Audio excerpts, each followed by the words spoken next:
and empower women to lead. I'm your host, Kenzie Taylor, Cybersecurity Queen, Foodie, and Ms. Maryland 2023. Let's get to the episode. Hello everyone. Today we have a very special guest. We have Tina Williams-Koroma. I consider her to be a cybersecurity queen, also a technology queen, but she's the founder of 2 companies, is that right? 3 actually, but we'll stick with the 2 now. Oh my goodness, 3? Yeah, as if, yeah. Which was your first?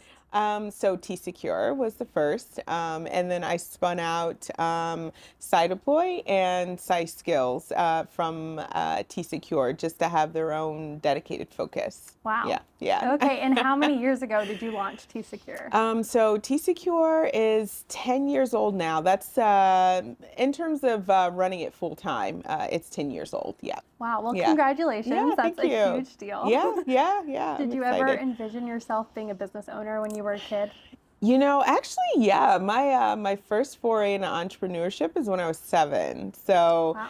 that was it wasn't tech, but my dad was on this military base, and I saw that golfers would hit these golf balls into this creek, dirty little area that I loved to play in as a kid. And I never saw, of course, any grown-ups really coming down there. So in my head, I was thinking, they probably don't want to come down here to get these golf balls. And since my friends and I are already down here, we can capitalize on this. So my first venture was a business that involved taking the golf balls that were hit into this dirty little creek area, washing them off and selling them back with lemonade. So Wow.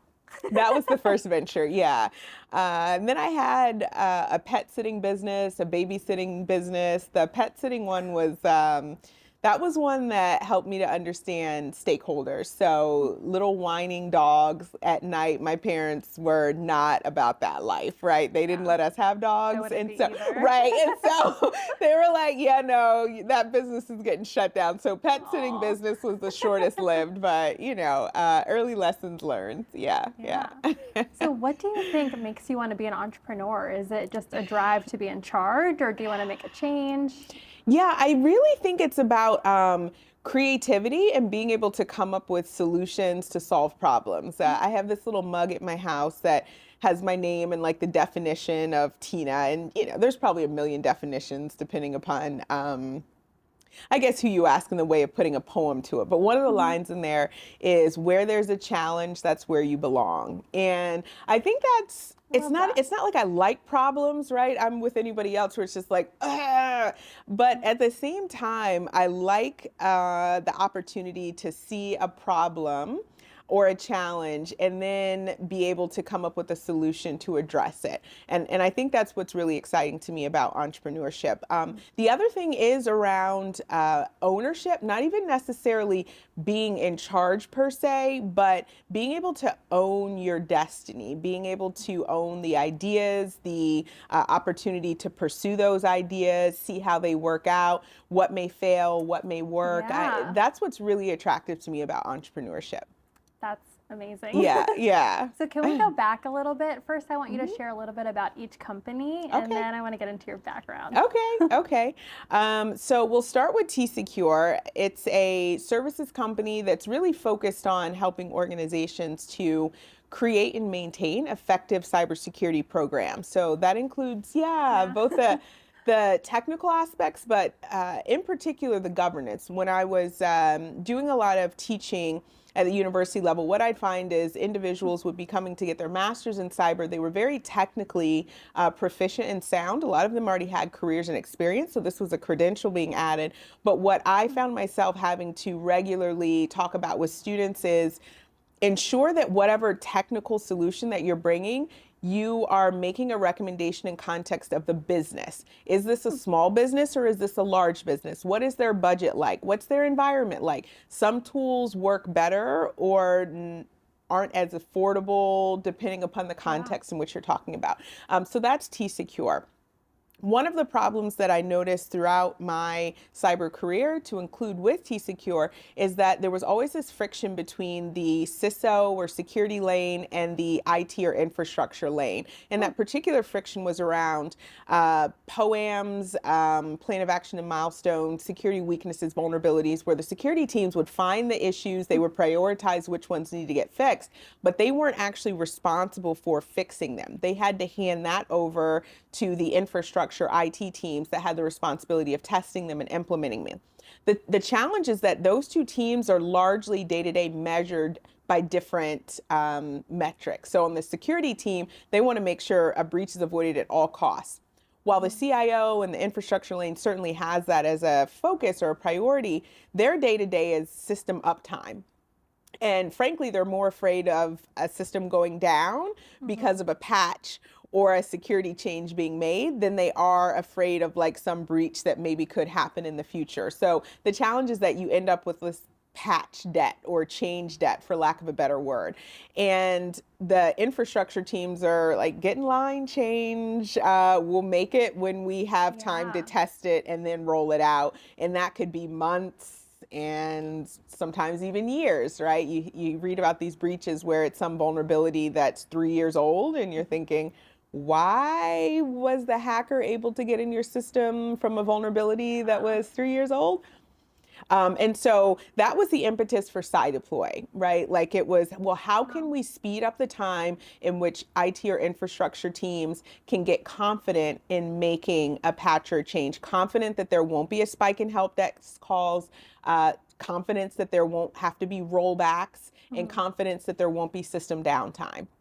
And so CyDeploy really focuses on expediting that entire testing process so that infrastructure and IT teams can quickly test a patch or a configuration change and understand the functional impact. So that was the impetus for CyDeploy and pulling that out as a separate product. CySkills is really an on-demand training platform.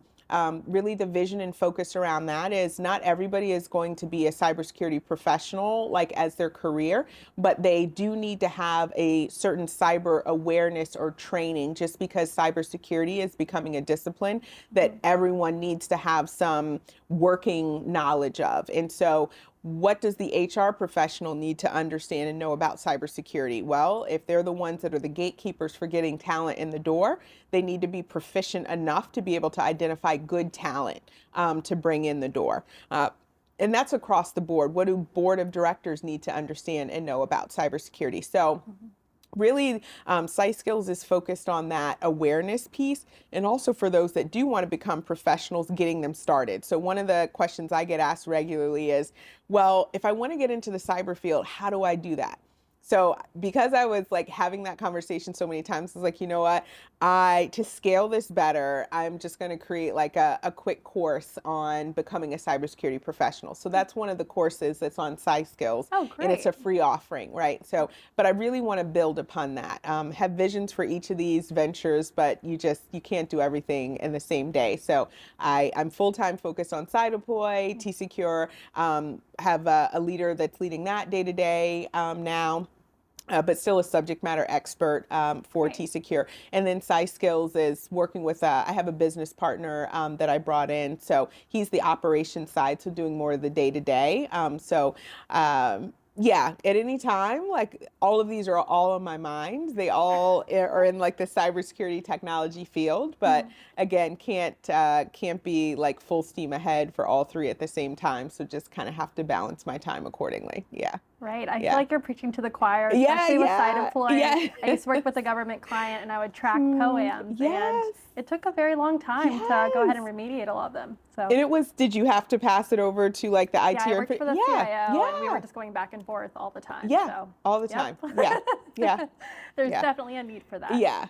And you mentioned you're a professor. Is that what you said? Yeah, I did. Yeah. So I'm still, I haven't actively taught probably in several years, but yes, for UMBC, my alma mater, I'm an adjunct, instructor for them. And I taught I think it's Cybersecurity 101 or Intro to Cyber, forget the exact name of the class now. And then also risk management and compliance, legal aspects of cybersecurity. And then I created a special topics course around insider threat. Wow. And so those were the courses that I taught different semesters when I was actively teaching. Yeah. That's very cool. Yeah, yeah. Wait, so where are you from? What Yeah. inspired you to get into cybersecurity in general? So I'm a military brat. Most of my dad's stations were in the South, so southern states, Florida, Alabama, North Carolina, Virginia, et cetera. But he also had a brief tour over in Germany. Loved that. That's where I learned to ski, was in a ski club, visiting different countries, was like going to different states here in the US. So very broad exposure in that way. I wasn't specifically technical minded per se, like as a kid. It wasn't like I was the 5-year-old building computers. We did have our Atari, to date myself a little bit. Anytime I was doing my marketing for my businesses, it was printing things out on a dot matrix printer with the perforated paper on the side, right? Again, dating myself. But I did take a class when I was in 10th grade. This was Pascal programming. Did not like it. I was like, oh, this isn't for me. But I gave it another shot after my junior year in high school. I got a chance to participate in this summer high school apprenticeship research program. Wow. And at NASA. And I made sure that right, yeah, I know, at NASA. Yeah, really great program. And I requested to do an internship that related to computers and technology in that way. And the reason why I had given it like a second chance is because, unfortunately, in starting my junior year playing basketball, I'd torn my ACL and my hoop dreams were getting dashed, right? And so I spent it, right. I was like, ah. And I had said prior to that experience that I wanted to be in physical therapy, but after having to be in the physical therapist's office for my knee, like day after day, I was like, I don't want this as a career. So, divine intervention perhaps to give me that career exposure up front and early. And I was like, nope. So let's try computers again. So yeah, so that experience, and that's what shaped me in saying, okay, I think I want to pursue computer science in undergrad. And then I saw the movie The Net with Sandra Bullock, again, dating myself. But she's like this cyber girl woman on the beach, coding and doing her thing. And it's like, what career is that? And so some cybersecurity stuff. So that actually is what specifically turned my mind into like a cybersecurity sort of realm or role. When I first started my career at Lockheed Martin, I was doing software development, but it was in a rotational leadership program, and I got a chance to rotate into network security stuff, and it was game over after that. Then it was just like all this cybersecurity, different roles throughout my career from then. Yeah. That's incredible. Yeah, What a resume. yeah, Oh my yeah, goodness. Well, obviously you're a woman of color in cybersecurity. I can say that I've had my own challenges being a woman of color. Yep. What was it like going to that camp or being part of that program with NASA, right? You were so young. Yep. Were you alone? How did you feel? Yeah, I think what I really liked about it is even then they had a vision of diversity being an asset to technology. And so I had the chance to be amongst all sorts of individuals. Other girls, was a girl at the time, other people of color, from different communities. So I really enjoyed that experience because I not only got tech, but I got it in context of diversity as an asset. And so that really, I think, helped shape a foundation of confidence for me. It was almost my expectation that tech is better when diverse and when it's valued, right? Like, so that is how I came into a technology career. And I think having that kind of support early on in like setting the expectation was really beneficial and helpful, because certainly there was still diversity in tech in college, but once I was in like my computer science classes and things like that, it was definitely a bit more homogenous. Well, I'm sure. Yeah, the benefit of going to UMBC is that as an institution, they also value, diversity in tech and things like that. So I'm quite sure it's not as bad as it could have been or perhaps is at other institutions because there is this pervasive focus and prioritization on diversity as an asset. But it wasn't like I was sitting in a room full of, other Black women. I definitely could count on one hand the number of women in the classroom, and certainly, the number of Black women. I was probably the only one. Maybe there was one other one. But yeah, there wasn't a lot of me. I think, again, the confidence aspect put into me where I got exposed to diverse groups of people so early on, being a military brat and just having to adjust and change as you move a lot. I think that was actually really beneficial for me in choosing a highly technical career where there wasn't a lot of me necessarily around. I think I had a good foundation of confidence that didn't necessarily make me by default question my belonging in the room. I felt like that was nope, I'm fine here. Yeah, I don't see a lot of me, but that's okay. I'm good. Yeah. So I think that has, and I've needed that because there have definitely been things that have happened, and continue to happen that can chop away at confidence. Right. Yeah. Yep. Right. Well, how have you dealt with those incidents where they were being chopped away? Yeah. I think a lot of, I think my faith has a lot to do with that when I encounter things in present time. I mean, being a Black tech founder in general has its own challenges when you're talking about services. It's another challenge when it's product and there's, money and fundraising and investment and things like that you have to pursue because it's constantly putting yourself in front of people for potential rejection and no's. But I think because I am very focused on staying aligned spiritually, like, is this my call? Is this my best way to impact society and to bring the gifts and talents that I have been given to use them to the full extent? So my choice of entrepreneurship is, I told my husband this, he giggled at me, but I was like, I feel like I'm just as righteous in what I'm doing as any pastor of any church. Like, I am seeking God about my gifts and talents and how best to use those in a way that exemplifies who I'm called to be. And so when I'm in these different scenarios that could chop away at it, I just come back to the drawing board of, okay, if this is where God has called me to be, hell, high water, this is where I'm staying, right? And I'll get the resources, I'll be provided what I need, the partnerships, the connections to do what I'm supposed to do here. Yeah. I love that. And I needed to hear that today. Yeah, good.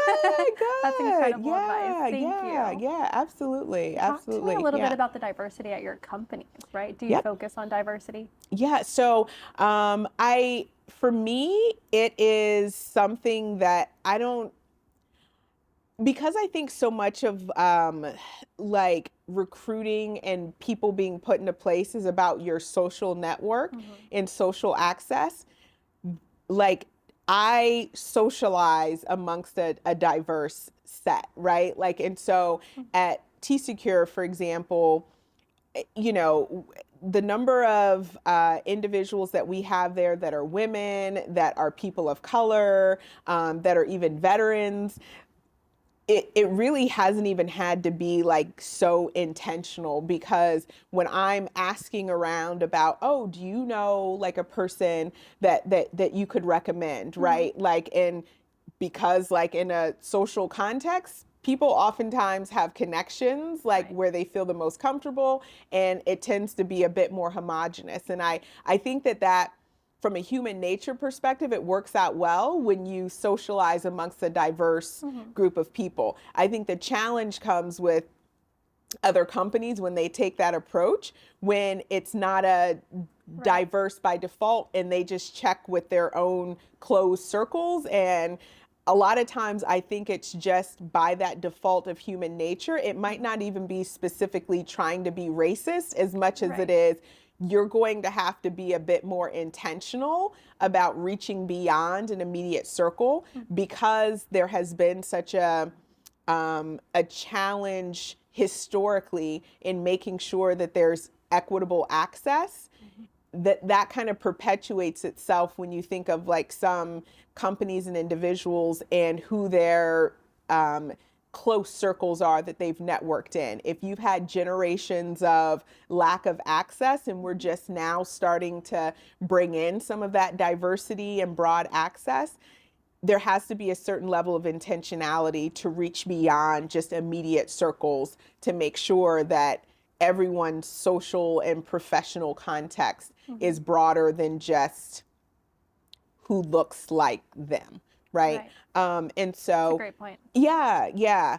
And so I think that when you look across like the two the companies that I have, you'll see a lot of diversity by race, by gender, veteran status, and I'm really excited, about that and proud of it. And it is something that as we scale, I want to make sure that there are provisions in place to continue with that, right? Like in talking to my team, even about the use of AI, right? Like I'm very conscious of that when we use that for resumes.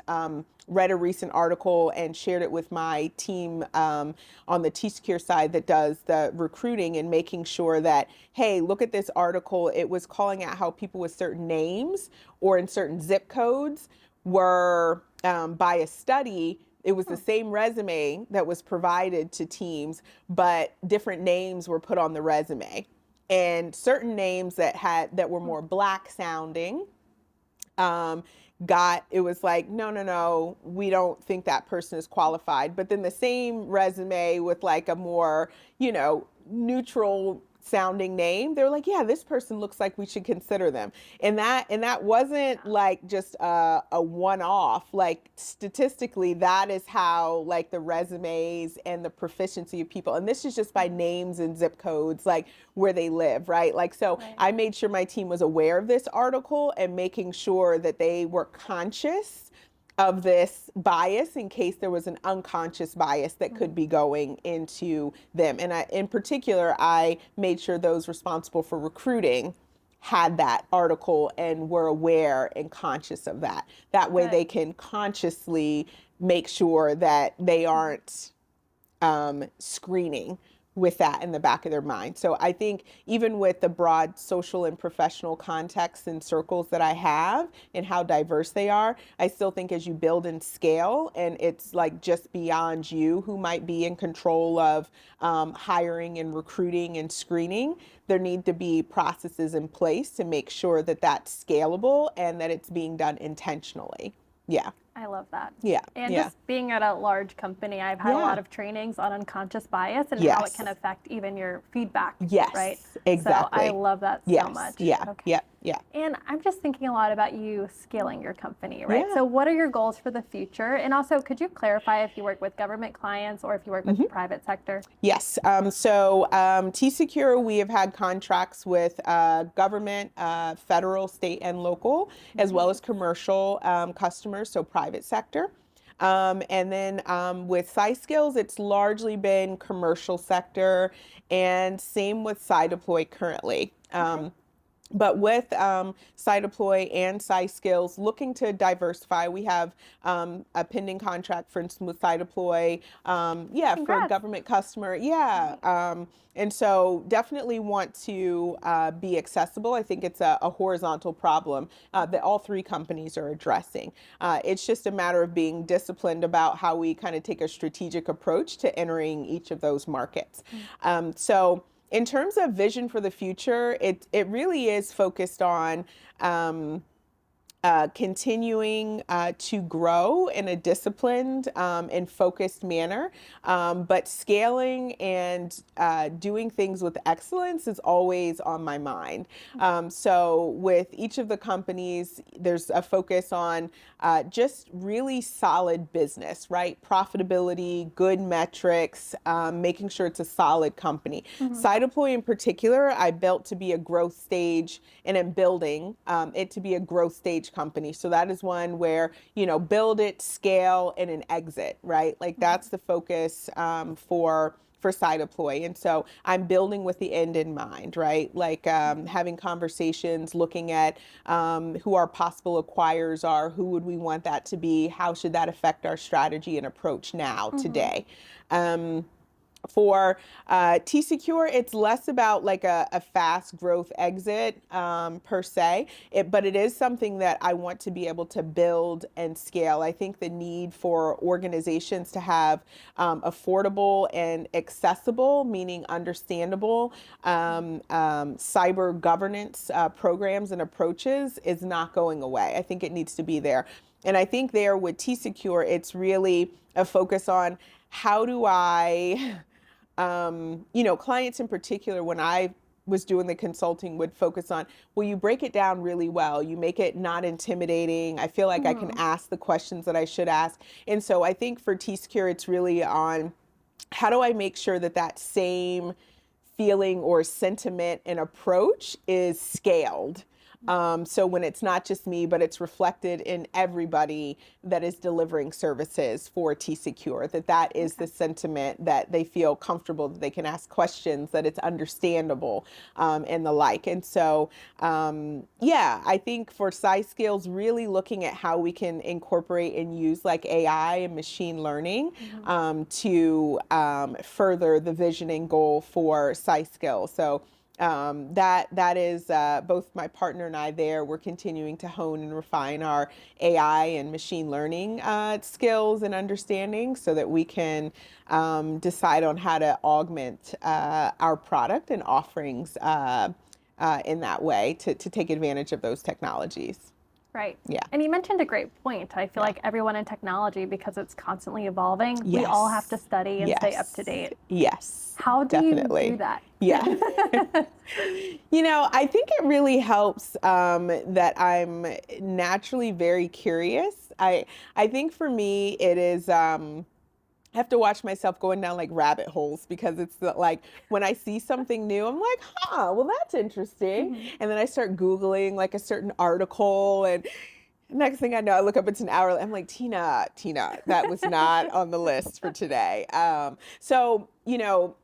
Professional curiosity is one of the values that I have identified for TCecure, for CyDeploy. And so I think that I really tell people that there should be a professional curiosity that you have. If you're not curious about how could this be done better, what else is being done, what's next, then you might want to re-examine whether you're pursuing the right career. It might not be something that you can like wake up and change tomorrow, but I do think you should question whether or not you're dedicating your time to the right career if you don't have that professional curiosity. And I saw that early on for me as a developer. When I would develop software, I would go to peer reviews where they review your code and they give feedback. And I remember one peer review session in particular where the feedback was, Tina, you could make this more efficient if you did it like X, Y, and Z. And I remember exactly what the comment was. And I also remember in my mind, I was thinking, but does it work? That I knew that wasn't like long-term software development, me being like the developer in front that keep like banging out like the code and stuff was not going to be a long-term career, because that's the wrong question that I was asking. And so when I made that shift, because I was in that rotational program, when I made that shift to network security, I was like, all questions, all curious, Really? sought out a mentor, wanted to know more, pivoted into another rotation that still dealt with security, except in computer forensics, and wanted to know more. And so I was like, okay, now I'm in the right career. So I think it makes it a lot easier to kind of stay up on stuff. when you have that, when you're in a career where that professional curiosity is really stroked. Yeah. Yeah. Stroked, one of those two. Yeah. No, I Yeah. completely Yeah. understand and resonate with Yeah. that. I think Yeah. that's when I figured out I really liked supply chain cybersecurity. It's because I wanted to learn more about Yes, it. exactly. Exactly. Yep. But in terms of your 3 companies, how do you manage success? Is it a dollar amount to you, or do you have specific goals every year? Yeah, so it really is about having a healthy company. Like that's what I'm really focused on, right? Like it's back to the basics of like profit and loss. And while venture companies and product companies definitely have had a history of like growth at all costs, right? Like top line, top line, top line, not even necessarily looking at profitability. I think that that is starting to course correct now, even in the venture capital world, where the companies that have just a good, solid profit loss balance sheet, like your 3 financial statements, right? Like I am very much so on like financial statement. I'm also a risk taker, right? So some risks pan out and some of them don't, right? And so certainly have taken risks, like and some of them have worked and some haven't, right? Like, so even now it's about like, okay, that risk didn't work, let's get back. So my core is always focused on having a solid business that is profitable, right? And making sure that is like an anchor while taking risks. So go on this experiment.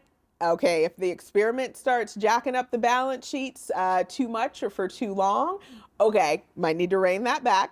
Experiment didn't quite work that way. Let's come back to the drawing board, right? So I think for me, it's always like a balance of like solid business, financial, sound decisions. But it also is risk taking, like, you know, nothing ventured, nothing gained, right? Like, so sometimes you have to make that risk, and some risks pay off and some of them don't, right? Like I think especially even being like a tech product founder, right? Like a lot of them don't necessarily work out, right? You raise money, you have this idea, you vet the market, et cetera. Some things are in your control. With business, a lot of things aren't necessarily in your control. I couldn't, you know, take like a crystal ball and be like, oh, around 2022 is when all this free, easy money from a venture capital perspective is going to suddenly disappear. The world is going to change drastically, and suddenly it's not going to be growth at all costs. And you're going, right? So some, I wish we could do that. Right, exactly. So I feel like there's a balance in it, right? And I think that is also like coming back to this notion of like confidence, right? Every decision isn't going to necessarily pan out the way that you want, right? Some risks that you take are just going to fail poorly. And it's like, you can't necessarily like translate that into, oh, I'm a failure and I'm, you know, and that can be a challenge, right? Because it's just like, is this for me? This wasn't a great decision. But, you know, I feel like some of that is like what I'm even working through now, right? Like, okay, this didn't quite work. That wasn't quite what I thought the market was. That, you know, and so it's like having to almost do like a reset, right? Like, and I feel like I'm in somewhat of a reset season now where it's just like, okay, let me take a step back. Let's like look at this from like a clean slate approach and analyze all the assumptions that I made, right? All of the data that I looked at to make me go in this particular direction. Let's take another look at it. And I think it takes a certain amount of bravery and courage to be able to kind of take that step back as well and just say, let's re-examine, right? And still keep the confidence to be able to take another risk, right, in the future. Yeah. That's very helpful, especially I think for our women listeners who may not have decided on their goals for the year. So that's amazing. Yeah. All right, I'm going to take a little step and talk about your child. You mentioned you have a toddler, right? I do. How old is he or she? Yep. He is, he'll be 3 in May, so a little over 2.5. And oh my goodness. Yeah, I love being a mom. I love kids even before, like my passion, probably that even exceeds like cyber and tech and things like that, is definitely children, protecting and positioning them for their best future. Teaching Sunday school and children's church and volunteering and tutoring. So all of that has been a part of like just just my existence, right? Like, and so, so now bring that into having a child of my own, definitely a mama bear, like I have the sweatshirt and everything for it. But it's so much fun, like getting absorbed in his world. My husband and I, like on the weekends, we have like a sitter that comes to house like during the day, like to manage that. And so, we both have like time with him like during the week, of course, but like we both have like our dedicated days like for him. So mine is Saturday, so it's like mommy and baby day on Saturdays, and then like my husband has Sundays. And so like on the mommy and baby days, it's so much fun. Like it's the park and seeing the world through his eyes. It's like everything is a question and touching this and that. And I can see so much of my curiosity. Like my parents tell me stories about how I was a kid. I see that in him, right? And I'm like, little boy, I'm the right mommy for you. I see where you're going. I see you. But yeah, it's fun. I love it. I That's really, very really love it. special. Yes, yeah. How do you balance being a mom with being an entrepreneur? Yeah, I mean, I think one really tangible example is my husband, he gets to work remotely as well, right? And so it's, he has greater flexibility and leave than I do. So a lot of our family vacations are typically some like entrepreneurship trip that I'm taking, and so we all go, and then and so fun. like so we work it in that way, and our son gets to explore and see different things. We get to be together as a family, and work still gets done. So I think it's really in being creative. I definitely think that being an entrepreneur takes having like the right partner as well.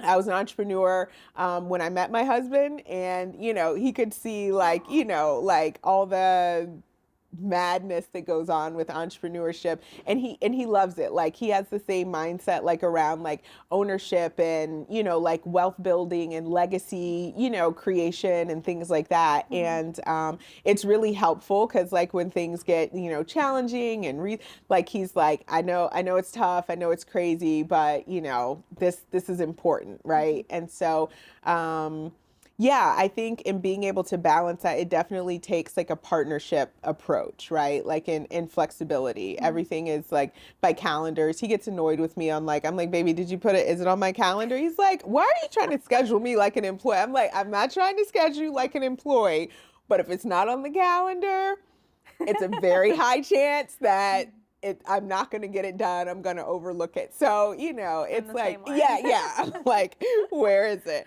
And likewise with him now, right? If he's got a dental appointment at this time or like some medical appointment, or he has to go in the office for some conference or whatever, like we look at the calendar, okay, like he has that, so let me schedule around this. So I think it just takes a lot of, flexibility and an understanding. I think you do have to have like priorities and limits. Like as an entrepreneur, you could risk like everything, right? Like everything could get like, gambled onto like the venture, right? And so I think certainly you have to have a certain amount of risk, but I think that you also need to have a very clear understanding of like what your boundaries are. I think boundaries in life are another big part of being able to manage both entrepreneurship as well as like family. You have to establish within yourself, like in your mind, and as a family, like, okay, these assets are off limits. Like we will take a risk with this until this point. And after this point,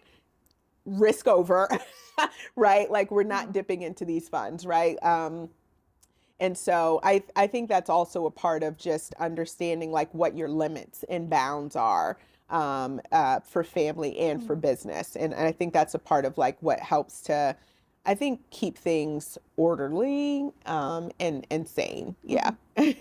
Well, a question for you, because some women have experienced some sort of discrimination while being pregnant and going on maternity leave at the office. Maybe they're not considered for promotions. Maybe it's just considered a bad thing that they're taking out for maternity leave. So how does that factor in with you? How do you feel about that? And how should women, I guess, stay strong and continue to fight the good fight? Yeah. I mean, I think that, I think companies really need to understand that like such a significant milestone is actually an opportunity for like greater organization and focus. Like I know when I was preparing, for having my son and was pregnant. Like, I was like, okay, so I know that I didn't really have like maternity leave as an entrepreneur, but I had maternity less, right? Like, so instead of working like 60, plus hours in a week, it was like I can only work 40, right? And so it became like, okay, what do I need to have in place? What kind of structure? What other documents? Who else might I need to bring on the team? So I think even with like larger companies, like for women that are working in a corporate context, I think it's a great opportunity to say, hey, if I'm not going to be here for a certain period of time or not be as available, what does that need to look like? What kind of organization and structure do I need to bring to the team and the group? What do I have in my head that's not documented that needs to make its way to a document? So I think it's just a really great opportunity to kind of get that structure and like documented brain trust, and even optimize certain processes, right? Like, how can I make this run and function well, even with a reduced like availability for a while? So I think that that's one way to think about it. Also, I think it's like you're pregnant, and while that is like technically a disability that could get an accommodation, right, from like a from an HR perspective. From an HR perspective, it's not like your mind is like, disabled or whatever, right. And I think that by having, even outside of like pregnancy, by having an approach where you're looking at an employee from like a whole person, I think that like when you offer that kind of flexibility, sometimes as a small business, the best thing we can offer is flexibility, because we don't always have like the richest of benefits all the time, right? Like certainly have like the basics and stuff, but it's not like, and as a perk, look, we're gonna, I don't know, send you on a retreat for a week, as like some maybe larger, companies could have. But I think that one thing that employees that I've seen appreciate is flexibility.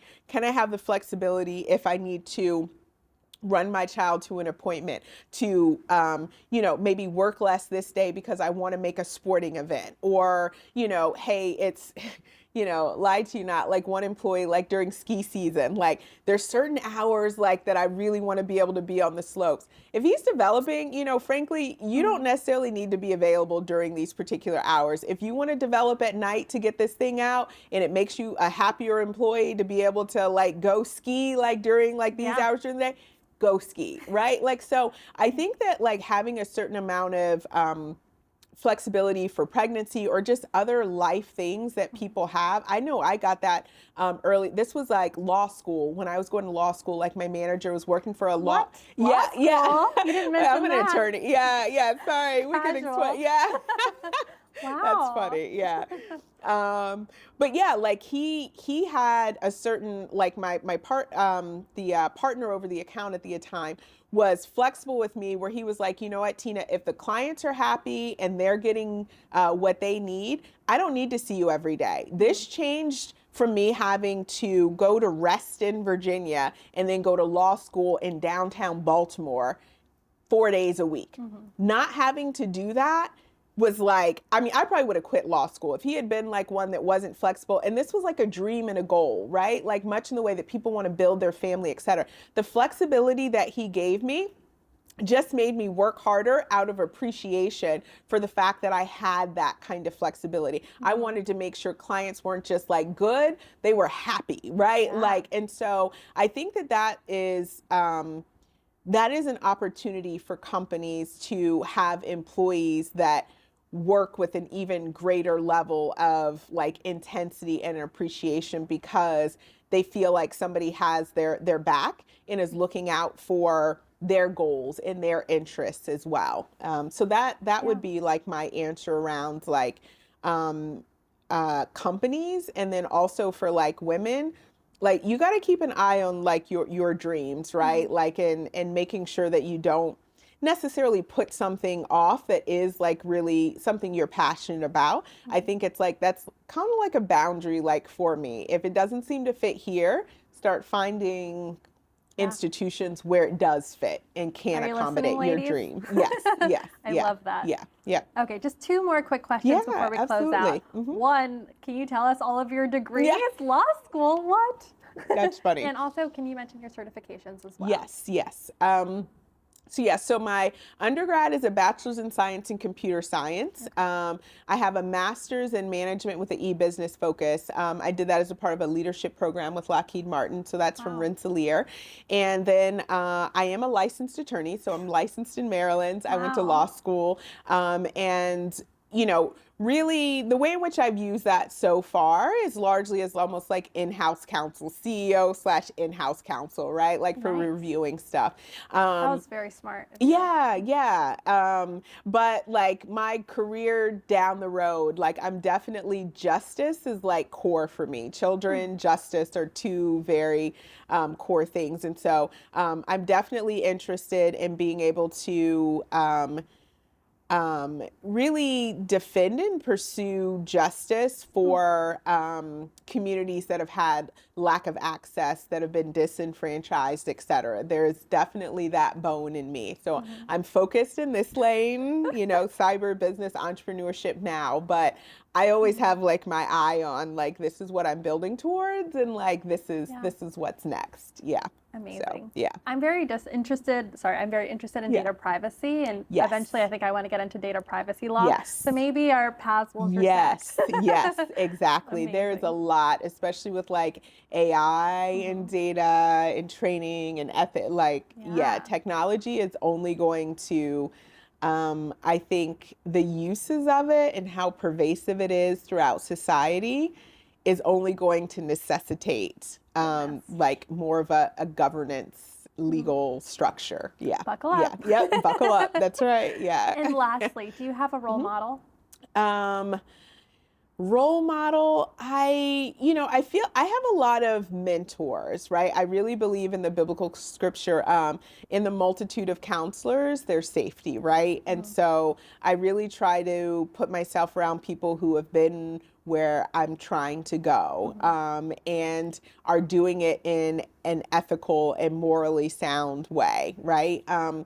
I think beyond that, I wrote a whole book about like our Father's business, so about Christ, right? Jesus Christ, and like it was based on like the book of Luke, where that's like really looking at Christ as like a man or in his humanity. And so if I had to say a role model, like it's that, like, and it's just like, how do you be about your business? And this goes back to like calling, right? In a way where you are focused, but you have the hard conversations, and, how do you approach like really leaning into your life's call and your life's work? So if I had to call out like I guess like a role model, that is like practically speaking day to day, what I model my life after is being about my calling in that sort of way. You asked about certifications also. I forgot to answer that. I have a PMP. I know. A PMP, a project management professional, and then a CISSP, certified information systems security professional. Those are the certifications. Now, so. Yes. Oh, the fun. It is very fun. Yeah. That is. Yeah. That's one that's like a mile wide and an inch deep. And I feel like, I remember when I was like taking the exam, I'm like, oh my gosh, like this is security, but gosh, this is not my area. What? Yeah. It's all encompassing. Yeah, it is. It is. Yeah. Well, much success with that. Yeah. Vote of confidence.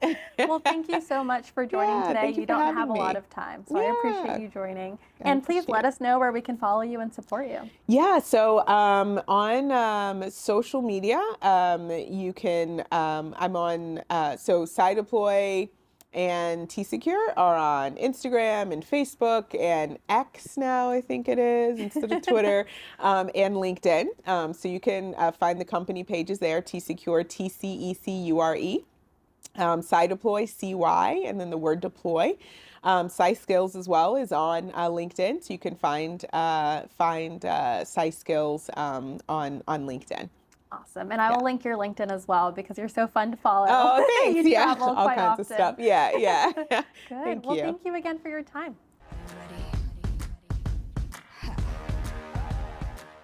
Thank you for listening.